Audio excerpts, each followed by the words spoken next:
Hi dear students, ఈ వీడియోలో మనము తెలంగాణలో 2023లో జరిగినటువంటి ఎంసెట్లో ఇచ్చినటువంటి ప్రీవియస్ ఇయర్ క్వశ్చన్స్ డిస్కస్ చేయబోతున్నాం.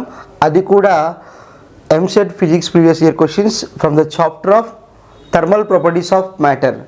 థర్మల్ ప్రాపర్టీస్ ఆఫ్ మ్యాటర్ అనేటువంటి చాప్టరు చాలా వెయిటేజ్ ఎక్కువ ఉన్నటువంటి చాప్టర్లలో ఇది కూడా ఒకటి.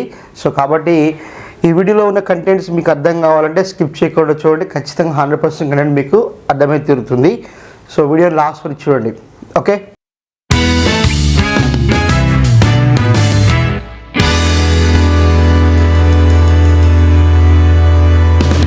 చూడండి బోర్డు మీద క్వశ్చన్ ఉంది. 2 objects made of the same material having the masses m and 2m and are temperatures 2T and T respectively. When heat Q is applied to the object of mass 2m, its temperature raises 2T. If the same heat is supplied to the objects of masses m, its temperature raises 2. So ఇది మనకి 12th May 2023 shift 1లో ఇచ్చిన question. Options మనకి 2T, 3T/2, 4T and 3D ఇచ్చాడు. Okay, so అది ఏమన్నాడంటే 2 objects ఉన్నాయట. 2 objects are made of the same material. ఒకే పదార్థంతో చేయబడిన రెండు వస్తువులు ఉన్నాయి. ఒకదాని యొక్క మాస్ ఏమో ఏమన్నాడు, ఇంకో దాని యొక్క మాస్ ఏమో 2D అన్నాడు, 2m అన్నాడు. Okay, one is mass is m, next one is 2m. So m అనే మాస్ అనేది మాసెస్ m, 2m అన్నాడు. ఇక్కడ m అనేది ఏ టెంపరేచర్ దగ్గర ఉందంట, 2T. దీని టెంపరేచర్ ఎంత, 2T. అదే 2m మాస్ ఉన్న టెంపరేచర్ ఎక్కడ ఉందంట, T ఉందట. క్లియర్ అయిన తర్వాత when heat Q is applied to the object of mass 2m. So మనకి ఏవైతే మాస్ 2m ఉందో దానికి Q అనే హీట్ని సప్లై చేశారట. సప్లై చేసినప్పుడు దాని యొక్క టెంపరేచర్ అనేది T నుంచి 2Tకి ఇంక్రీజ్ అయింది. క్లియర్ అర్థమవుతుందా? 2 ఆబ్జెక్ట్స్ ఉన్నాయి, ఒకదాని మాస్ m, ఇంకో దాని మాస్ 2m. సో ఏవైతే మాస్ m ఉన్న బాడీ ఉందో దాని యొక్క టెంపరేచర్ 2T, ఏవైతే మాస్ 2m ఉందో దాని యొక్క టెంపరేచర్ T అన్నాడు ఫస్ట్ కండిషన్.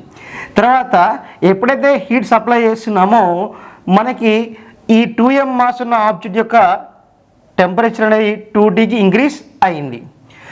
ఒకవేళ same mass same heat energy అనేది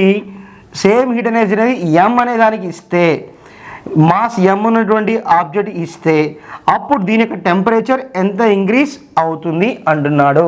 ఇది మనకి ఇచ్చినటువంటి క్వశ్చన్. సో ఇక్కడ మనకి the amount of heat supplied to the system to raise the temperature is called nothing but specific heat. కాబట్టి ఇక్కడ S is equals to 1/m into delta Q by delta T అని రాస్తున్నా. ఇక్కడ delta Q అంటే amount of heat supplied, delta T అంటే change in temperature, M అంటే mass, S అంటే specific heat. దాని నుంచి amount of heat supplied delta Q is equals what right, M into S into delta T. M అంటే mass, S అంటే what it is specific heat, delta T is temperature. So ఇక్కడ మనకి 2 objects ఒకే మెటీరియల్తో తయారు చేయబడింది కాబట్టి దీని యొక్క స్పెసిఫిక్ హీట్ S1 అంటున్నా, దీని యొక్క స్పెసిఫిక్ హీట్ S2 అంటున్నా. 2 ఒకటే మెటీరియల్తో తయారు చేయబడ్డాయి కాబట్టి S1 is equals to S2 అవుతుంది. Is very clear. And next ఏమన్నాం, amount of heat supply to the both bodies are same. కాబట్టి ఆ ఫార్ములా బేస్ చేసుకుని ఏం రాయొచ్చు అంటే M1 S1 delta T is equals to M2 S2 delta T. Clear. First దాని యొక్క మాస్ M1 అంటే ఎంత ఇచ్చాడు, M అని రాస్తున్నా, స్పెసిఫిక్ హీట్ S1 రాసిన, డెల్టా T దీని X అంటున్నాను. మన హీట్ సప్లై చేసినప్పుడు ఖచ్చితంగా టెంపరేచర్ ఇంక్రీజ్ అవుతుంది కాబట్టి X వాల్యూ ఖచ్చితంగా 2D కన్నా ఎక్కువ ఉంటుంది కాబట్టి చేంజ్ ఇన్ టెంపరేచర్ నేను 2D అని రాస్తున్నా. ఓకే, ఇక్కడ M2 అంటే ఏమన్నాం, 2m అన్నాం, దీన్ని S2 అన్నాం. ఓకే, అండ్ నెక్స్ట్ థింగ్ ఇక్కడ చేంజ్ ఇన్ టెంపరేచర్ ఎంత, స్టార్టింగ్ ఎంత ఉంది, T ఉంది, ఇప్పుడు ఎంత ఉంది, 2T, కాబట్టి 2T minus T. Clear. So ఇక్కడ M క్యాన్సిల్. ఏం చెప్పాము, ఒకే పదార్థంతో తయారు చేయబడింది, ఒకటే మెటీరియల్తో డిజైన్ చేయబడింది కాబట్టి S1 ఈజ్ ఈక్వల్స్ S2 అని చెప్పాం. కాబట్టి S1 S2 రెండు క్యాన్సిల్. అప్పుడేం మిగులుతుంది, X minus 2T is equals to 2T minus T. And 2T minus T means what, T. కాబట్టి సో ఇక్కడ x minus 2t is equals to t. x minus already into 2 ఉంది, so into 2t. So x minus 2t is equals to 2t. కాబట్టి x is equals to what 2t plus 2t, then x is equals to what 4t. What is x is equals to 4t. అంటే దీని యొక్క temperature అనేది 2t నుంచి ఎంతగా మారుతుంది, 4tగా మారుతుంది. So కాబట్టి మనకి ఇచ్చిన ఆప్షన్స్లో option C is the correct one. See the next question. On a new temperature scale, the melting point of ice is 20 degrees X and the boiling point of water is 110 degrees X. At a temperature of 40 degrees Celsius would be indicated on this new temperature of scale as. ఇది మనకి 12th May 2023 shift వల్ల ఇచ్చాడు. Options 60 degrees X, 56 degrees X, 70 degrees X, 54 degrees X. So ఇక్కడ మనకి ఇచ్చినటువంటి చూడండి, ఒక thermometer ఉంది, దాంట్లో మనకి మెల్టింగ్ పాయింట్ ఎంత ఉందట, వాల్యూ 20 degrees X ఉందట. What is melting point. And boiling point of water is what 110 degrees X అయినప్పుడు 40 degrees అనేది ఆ టెంపరేచర్ స్కేల్లో ఏ విధంగా చూపిస్తుంది అని అడుగుతున్నాడు. అది మనకి ఇచ్చినటువంటి క్వశ్చన్. ఓకేనా.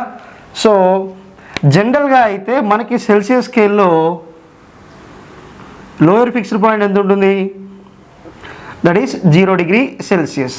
దాన్నే మనం మెల్టింగ్ పాయింట్ ఆర్ లేదా లోయర్ ఫిక్స్డ్ పాయింట్ అంటాం. What is lower fixed point అంటాం. సో దీన్ని అప్పర్ ఫిక్స్డ్ పాయింట్ అంటాం. 100 degrees Celsius తీసుకుంటాం, దాన్ని బాయిలింగ్ పాయింట్ అంటాం. So upper fixed point, boiling పాయింట్ని మనం 100 degrees Celsius తీసుకుంటాం. బాయిలింగ్ పాయింట్ అంటే ఏంటి, ఏ టెంపరేచర్ దగ్గర అయితే మనకి లిక్విడ్ గ్యాసెస్గా మారుతుందో దాన్ని మనం బాయిలింగ్ పాయింట్ అంటాం. ఏ టెంపరేచర్ దగ్గర సాలిడ్ అనేది మెల్ట్ అవ్వడం మొదలుపెడుతుందో దాన్ని మనం మెల్టింగ్ పాయింట్ అంటాం. సో కాబట్టి ఇప్పుడు ఇచ్చిన కొత్త స్కేల్లో ఏమంటున్నాడు, ఏవైతే లోయర్ ఫిక్స్డ్ పాయింట్ ఉందో ఆ లోయర్ ఫిక్స్డ్ పాయింట్ వాల్యూ ఎంతంట 20 degrees X అట. And upper fixed point boiling point ఎంత ఇచ్చాడు, 110 degree Celsius ఇచ్చాడు. క్లియర్. సో ఇచ్చినప్పుడు ఇక్కడ మనకి డిఫరెన్స్ ఎంత ఉంది చూడండి. ఇక్కడ how much difference, 110 minus 20, that is what 90 degrees X. So ఇక్కడ ఎంత డిఫరెన్స్ ఉంది, yes 100 degrees Celsius, 100 degree Celsius. So కాబట్టి ఈ రెండు స్కేల్ నుంచి మనం ఏం రాయొచ్చు అంటే 100 degrees Celsius is equals to 90 degrees X. అప్పుడు 1 degree Celsius ఏం రాయొచ్చు, 90 degrees by 100 into X రాయొచ్చు. So this is the value of 1 degree Celsius as for these two. So మనం కనుక్కోవాల్సింది దానికి 40 degrees కనుక్కోవాలి, 40 degrees value. So 1 degree Celsius ఏం రాస్తాం, 90 by 100 into X రాస్తాం. 40 అన్నప్పుడు ఏం రాయాలి మరి, 40 into 90 by 100 into X. So obviously ఇక్కడ 4 into 9 36, 30 degree X. So 40 degrees అనేది మనకి ఎంత చూపిస్తుంది, 36 degrees X చూపిస్తుంది. కానీ ఇక్కడ స్కేల్ ఎంత నుంచి స్టార్ట్ అవుతుంది, 20 నుంచి స్టార్ట్ అవుతుంది. కాబట్టి ఫైనల్ టెంపరేచర్ ఏమవుతుందంటే, final temperature should be 20 degrees X plus 36 degrees X, and that is what here 56 degrees X. So ఇక్కడ మనం 1 degree Celsius తీసుకున్నామంటే 0 స్టార్ట్ అవుతుంది కాబట్టి 36 వచ్చింది. ఓకేనా. సో మనకి ఈ స్కేల్ కొత్త స్కేల్ అడిగాడు చూడండి, on this new temperature of scale అన్నాడు. సో ఒకవేళ సెల్సియస్ స్కేల్ అంటే 30 degrees X అనేది కరెక్ట్ ఆన్సర్ అవుతుంది. కానీ కొత్త టెంపరేచర్ ఆఫ్ స్కేల్ అన్నాడు కాబట్టి మనకి కొత్త టెంపరేచర్ అనేది 20 దగ్గర స్టార్ట్ అవుతుంది కాబట్టి 20 + 36, that is what 56 degrees X. So కాబట్టి న్యూ స్కేల్ మీద 40 degrees Celsius వాల్యూ అనేది 56 degrees X అవుతుంది. Question, 2 wires A and B of same length, same radius and same Young's modulus are heated to the same range of temperatures. If the coefficient of linear expansion of A is 3/2 times of that of B, then the ratio of thermal stress produced in the 2 wires of A and B is. ఇది మనకి 12th May 2023 షిఫ్ట్లో ఇచ్చిన questions. Options వచ్చేసి 2:3, 9:4, 4:9, 3:2. So మనకి ఇక్కడ చూడండి 2 wires ఉన్నాయట, ఈ వాటి ఏ అండ్ బి అంటున్నాడు. అవి ఎలా ఉన్నాయట, same length, same radius and same Young's modulus, same Young's modulus. ఒకటే లెంత్, ఒకటే రేడియస్, ఒకటే యంగ్స్ మాడ్యులస్ ఉన్నటువంటి వైర్స్ ఉన్నాయట. If the coefficient of A is linear expansion coefficient of A అనేది బి కన్నా 3/2 రైట్లో ఎక్కువ ఉన్నట్లయితే అప్పుడు the ratio of thermal stress produced in the 2 wires of A and B, అప్పుడు ఆ థర్మల్ స్ట్రెస్ యొక్క రేషియోస్, 2 వైర్స్ యొక్క థర్మల్ రేషియో స్ట్రెస్ అని ఎంత, లేదా థర్మల్ స్ట్రెస్ రేషియోస్ ఎంత అంటున్నాడు. సో ఇక్కడ మనకు తెలిసిన విషయమే కదా, Young's modulus is equals to F/A/ delta L/L, longitudinal stress by longitudinal strain. So దీని నుంచి స్ట్రెస్ అంటే ఏం రాసుకోవచ్చు, F/A is equals to Y into delta L/L రాసుకోవచ్చు. సో ఇది మనకి stress formula, F/A is equals to Y into delta L/L. దీన్ని equation number 1 అనుకుందాం. అట్లనే మనకి లీనియర్ ఎక్స్పాన్షన్ కోఎఫిషియంట్ ఉంది కదా, ఫార్ములా ఏంటి, alpha is equals to L2 - L1/L1 into T2 - T1. అప్పుడు దీని ఏం రాస్తున్నా, alpha is equals to change in increase length delta L రాస్తున్నా, ఒరిజినల్ లెంత్ L అంటున్నాను, చేంజ్ ఇన్ టెంపరేచర్ని డెల్టా T అంటున్నాను. ఓకే, సో ఇప్పుడు దీని నుంచి నేను డెల్టా L రాస్తున్నాను. Delta L is equals to alpha into L into delta T. Delta L is equals what, ఇవన్నీ తీసుకొస్తున్నా, alpha into L into delta T. So ఈ delta L value అక్కడ substitute చేద్దాం. అప్పుడు ఏమవుతుంది, then F/A is equals to Y into delta L value ఎంత, alpha into L into delta T by L.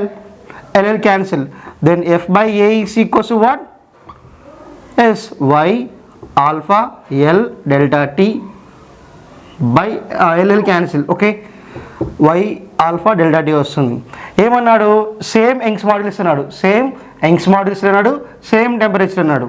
Stress is equals to, ఇది formula మనకి, stress is equals to Y into alpha into delta T, Y into alpha into delta T.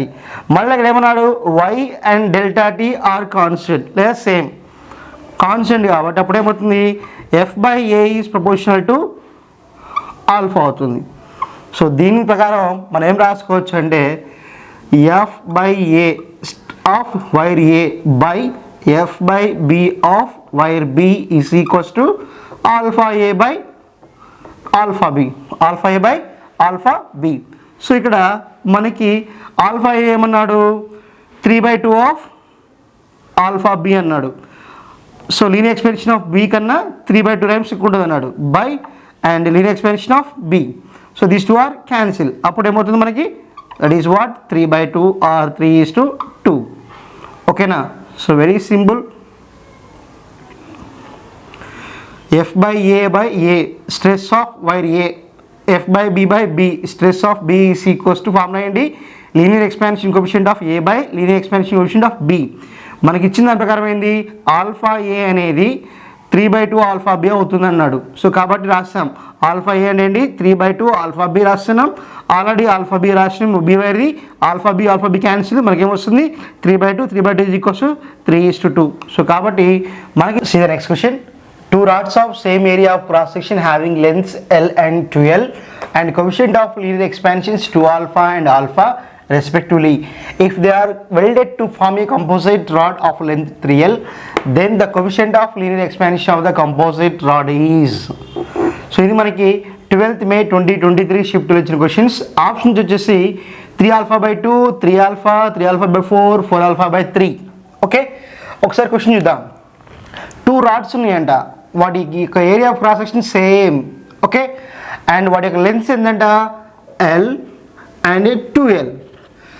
Next వాటి యొక్క linear expansion coefficients 2 alpha and alpha. వాటిని welding చేసిన తర్వాత ఆ rod యొక్క length ఎంతంట 3L. ఆ రాడ్ యొక్క లెంత్ ఎంత 3L అయినప్పుడు ఆ కంబైన్డ్ రాడ్ ఏవైతే ఉందో దాని యొక్క లీనియర్ ఎక్స్పాన్షన్ కోఎఫిషియంట్ ఎంత అంటున్నాడు. అది మనకి ఇచ్చినటువంటి క్వశ్చన్. సో ఇది ఫస్ట్ రాడ్ అనుకుందాం. దీని లెంత్ ఎంతంట, లెంత్ ఈస్ L1 అంటే that is equals to L అంటున్నాను. దాని యొక్క ఎక్స్పాన్షన్ కోఎఫిషియంట్ ఎంతంట, దాన్ని ఆల్ఫా 1 కింద రాస్తున్నా, alpha 1 is equals to 2 alpha రాస్తున్నా. నెక్స్ట్ సెకండ్ రాడ్ ఉందంట, దాని length L2 is equals to ఏమన్నా అంటే 2L అంటున్నాను. దాని యొక్క ఎక్స్పాన్షన్ కోఎఫిషియంట్ ఎంతంట ఆల్ఫాట. అయినప్పుడు ఈ రెండింటిని వెల్డింగ్ చేశారు, ఇలా కంబైన్ చేసినప్పుడు ఈ రాడ్ యొక్క ఎక్స్పాన్షన్ కోఎఫిషియంట్ ఎంత, అది మనకి ఇచ్చిన క్వశ్చన్. ఓకేనా? So very simple. ఇక్కడ చూడండి, మనకి ఫార్ములా తెలుసు కదా, alpha is equals to L2 minus L1 of T2 minus T1. దీని ఏం రాస్తాం, alpha is equals to delta L by L into delta T we can write. Clear? Is equals to delta L by L into delta T. Delta L అంటే increase in length. So దీని నుంచి ఏం రాస్తున్నానంటే formula delta L is equals to alpha into L into delta T. So this is the increase in length. So కాబట్టి first rod delta L1 is equals to alpha value ఎంత ఇచ్చాడు, 2 alpha ఇచ్చాడు, and length ఎంత ఇచ్చాడు, L ఇచ్చాడు, and temperature difference is some delta T. Okay.